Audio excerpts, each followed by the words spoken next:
जय माता की जय श्री राम। वे बहुत सी बहनें जैसे सप्तमी के व्रत करती हैं, तो उसमें वे कहती हैं कि हमें इतने दिन हो गए हैं, 10 साल हो गए हैं, 11 साल हो गए हैं, तो हमें कोई फल नहीं मिल रहा है, हमारी जो मन की हमने मनोकामना के लिए करती है वो हमारी पूरी नहीं हो रही है। तो उसमें तुम कुछ गलतियां कर बैठती हो जो तुम्हें पता नहीं होता है। क्योंकि मेरे पास एक लेडीज आई थी, मैंने उसका इलाज किया था, तो वो 10 साल से व्रत कर रही थी माँ के। तो उनको कोई भी फर्क नहीं था किसी चीज में भी। उनके घर में भी बहुत बुरी संकट और बहुत बुरी हालत थी उनकी। उनकी हालत इतनी खराब हो चुकी थी, बहुत ज्यादा। लेकिन पर इतना है कि माँ रास्ता दिखाती है, अभी कहीं जाओ। तो फिर मेरे पास आई थी मैं। तो तुम्हें क्या करना है, जैसे सप्तमी के व्रत करती हो तुम, जैसे तुम्हें किसी ने नहीं बताया, तुम अपनी मर्जी से करती हो। तो अपनी मर्जी से करती हो, तुम सरसों के तेल की लगा लेती हो जोत। और जबकि वो लगानी नहीं होती है सरसों के तेल की। वो किसी के जरिए, जैसे भी किसी ने बताया है, किसी दरबार में तुम गए हो, या किसी मंदिर में किसी भगत ने बताया, या किसी पुजारी ने बताया, तो तुम करते हो उनके कहने से, तो उसका पूर्ण फल मिलता है तुम्हें। और अपनी मर्जी से करते हो, तुम उल्टा सीधा कर देते हो उसमें। तो तुम्हें क्या करना है, पहले तो जो तुम अपनी मर्जी से करते हो उसमें तुम क्या क्या करते हो, सरसों के तेल की जोत लगाने लगते हो। और सरसों के तेल की जोत लगाते हो, माँ का तो उग्र रूप जो है माँ का, वो माँ का प्रकट होने लगता है तुम्हारे घर में। तुम्हें क्रोध आने लगता है, तुम्हारे लड़ाई झगड़े बढ़ने लगते हैं तुम्हारे घर में। और तुम्हारे घर में शांति नहीं रहती है, क्योंकि माँ के साथ है ना बुरी शक्तियां चलती हैं। कभी भी माँ काली अपने एकली नहीं आती है, उसकी योगनियाँ पहले आती हैं, उसकी डाकनी सागनी ये सब चीज साथ में आती है माँ के। तो जो गुरु या किसी पंडित से पूछ के करती हो, तो तुम्हारे साथ फिर दिक्कत नहीं होती है। तो तुम्हें क्या करती हो, जैसे भी किसी से कोई है नहीं तुम्हारे पास, तो तुम्हें किस तरीके से व्रत करने हैं भाई, तुम्हें कोई बताने वाला नहीं है, तुम्हारी मर्जी हो तो कर लियो। मैं तो देख तुम्हें बता रही हूँ, छोटी सी जानकारी है। तुम्हें जो माँ काली के व्रत करती हो, एक तो तुम पहले जैसे सप्तमी के चांदन से व्रत शुरू करने होते हैं तुम्हें। तो तुम्हें क्या करना होता है, उसमें पहले दिन से ही संकल्प लेना है, माँ मैं इतने दिन के तुम्हारे, जितने दिन की तुम्हारी श्रद्धा हो, 3 साल के, आजीवन के, या मतलब 3 महीने के, जितने भी तुम कर सकती हो, तो तुम्हें संकल्प लेना है कि माँ तुम्हारे मैं इतने दिन के व्रत करूंगी ये सप्तमी के। और ये मेरी जो भी है, मेरी जो भी इच्छा है, मतलब तुम्हारी किसी चीज की है, जैसे तुम्हारा बच्चा नौकरी लगने की है तो नौकरी की बोल सकते हो, या फिर तुम्हारे घर में कोई कर्जा पड़ा हुआ है उसके लिए बोल सकते हो, या फिर तुम्हें किसी भी चीज़ की परेशानी है, तुम्हारे शरीर में दुख कष्ट है, उसके लिए बोल सकती हो। तो तुम्हें ये कहना है माँ को कि माँ मैं इसलिए ये व्रत कर रही हूँ, और जो तुम्हारे व्रत पूरे हो जाएंगे तो माँ मैं आपकी कढ़ाई करूंगी और आपका उद्यापन करूंगी अच्छे से। और ये संकल्प मैं आज से ले रही हूँ माँ, इतने दिन का ले रही हूँ। तो ये संकल्प लेना है, तुम्हें उस जल को हाथ में लेके पानी माँ के सामने छोड़ देना है। फिर जैसे तुम सुबह की पूजा करती हो, सिर धो के नहा के अच्छी से, सुबह की पूजा में तुम्हें क्या करना है, अंगारी पे भोग लगाना है। और अंगारी पे नहीं लगा सकती हो तो तुम 2 पेड़े और एक पान का पत्ता और इलायची और 2 लौंग उसी पान के पत्ते पे रख के भोग लगा सकती हो। अंगारी पे भी लगा सकती हो, वैसे भी लगा सकती हो, जैसी तुम्हारी इच्छा हो। फिर शाम के समय तुम्हें क्या करना है, शाम को जैसे पूजा करती हो, शाम को हलवा बनाना है तुम्हें।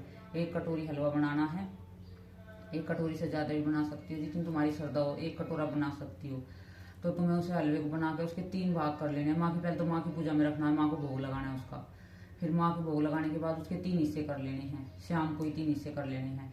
एक हिस्सा तो उसका गाय को देना है तुम्हें रात को ही, और एक अपने घर में बच्चों को बांट देना है जो अपने घर परिवार में सदस्य हैं। और एक हिस्सा तुम्हें रख लेना है अपना फ्रिज में। उसे फिर सुबह जो तुम व्रत खोलोगे ना, तो उसी से ही व्रत खोलना है, क्योंकि जो प्रसाद होता है वह कभी भी बासी नहीं होता है, तो माँ का भोग हो जाता है। बहुत सी बहनें क्या करती हैं, अष्टमी को हलवा बनाती हैं, सुबह अष्टमी को भोग लगाती हैं। तो अष्टमी तो माँ दुर्गा का हो जाता है, फिर वो माँ काली के भोग नहीं लगता, वो अष्टमी में माँ दुर्गा को भोग लग जाता है, और माँ काली फिर उससे रुष्ट हो जाती है। इसलिए तुम्हारे काम नहीं बन पाते हैं, क्योंकि जो वो लेडीज आई थी वो ऐसे ही गलती कर रही थी। और फिर जैसे तुम्हारे व्रत हो गए वे कितने दिन के, जैसे तुमने बोले थे, तो तुम्हें क्या करना है, तुम्हें फिर वैसे भोग उसमें तुम अनार का भी लगा सकती हो, बतासे लौंग का भी लगा सकती हो। वो किसी से बूझ के इतना भोग जो लगाओगी तो बूझ के लगाइयो किसी से, क्योंकि अपनी मर्जी से तुम भोग लगाओगी फिर तुम्हें परेशानी आ जाती है।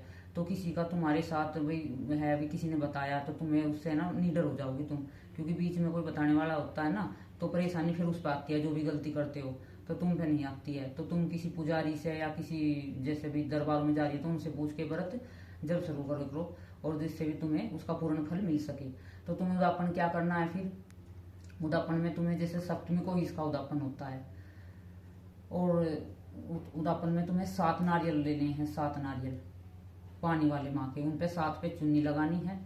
लाल रंग की चुन्नी लगाई हो, क्योंकि तुम बच्चों को दोगी तो काली चुन्नी फिर बच्चों को ऐसे दी जाती है। दूसरी जो तुम लड़की बुलाओगी कन्या कंज के, तो उनको फिर उनकी घरवाली अच्छा नहीं लगेगा, आप काली चुन्नी दोगे तो उन्हें, तो उन पे लाल चुन्नी लपेट लियो नारियल पे। और माँ की साड़ी, माँ के 16 श्रृंगार, और माँ की उसमें साथ में पेड़े, 1 पाव पेड़े ले लियो तुम, जो मैं ब्राह्मण के देखाओगे तुम मंदिर में। फिर उस साड़ी की साथी और माँ के श्रृंगार हो गए, पानी का नारियल होगा और साड़ी होगी माँ की, और माँ की काली चुन्नी बड़े वाली साड़ी के साथ में, बड़ी चुन्नी, जैसे ये चुन्नी मैं ओढ़ रही हूँ ऐसी चुन्नी बड़ी, ऐसी चुन्नी लेनी है। और उससे तुम्हें पंडित से हवन कराना है। उस दिन संकल्प छोड़ना है, मतलब अपना जितने दिन तुम्हारे 3 महीने 3 साल जब तुम्हारा हो जाए, तो फिर जैसे तुम आजीवन के कर रही हो तो तुम साल भर में एक बार उदापन जरूर करना सप्तमी को, फिर व्रत शुरू कर देना, फिर उदापन करना, साल भर में उदापन करते रहना, उसका तुम्हें पूर्ण फल मिलता रहेगा। तुम इस काम को करके देखना, तुम्हें फिर कितनी जल्दी जल्दी तुम्हारे काम बनेंगे। तो फिर तुम्हें क्या करना है, उदापन करवा दिया, पंडित से हवन ववन करवा दिया, कंजके बिठा दी, उनको भोजन करा दिया। और वे नारियल जो है कन्याओं को एक देना है, 7 जो 7 ही कन्या बिठाते हैं सप्तमी के उदापन में, 7 कन्या बिठानी है, 1 नारियल उनको सबको दे देना है। और जो 1 नारियल है वो जो उसके साथ में रहेगा बड़ी साड़ी की में, साड़ी चुन्नी और श्रृंगार, वो जैसे पंडित हवन करेगा उस पंडित को देना है। और जो तुम पंडित पे हवन ना कराओ तो कंजके ऐसे बिठाओ, तो तुम अपनी मर्जी से ऐसे भी कर सकती हो, पंडित ना बिठा के। तुम जो श्रृंगार का सामान है, साड़ी है, वो तो तुम मंदिर में पहुंचा दो किसी में, या किसी ब्राह्मणी को दे दो, तुम्हारे घर की कोई ब्राह्मणी हो तो। और में जो है नारियल है, वे कन्याओं को भोजन करा के उनको दे देना एक, और दक्षिणा उसके साथ में। ये तुम करके देखना, तुम्हें इसका पूर्ण फल मिलेगा सप्तमी का।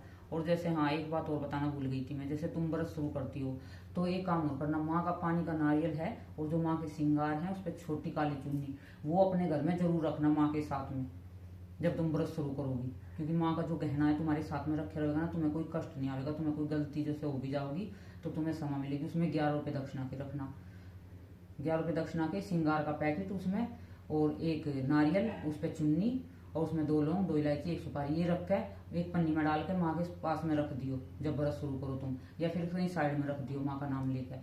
तो तुम इस तरह से व्रत करोगे ना, तुम्हें पूर्ण फल मिलेगा और तुम्हारी मन की जो भी मनोकामना होगी पूर्ण जरूर से जरूर होगी। तुम ये करके देखना। जय माता की, जय सिया राम।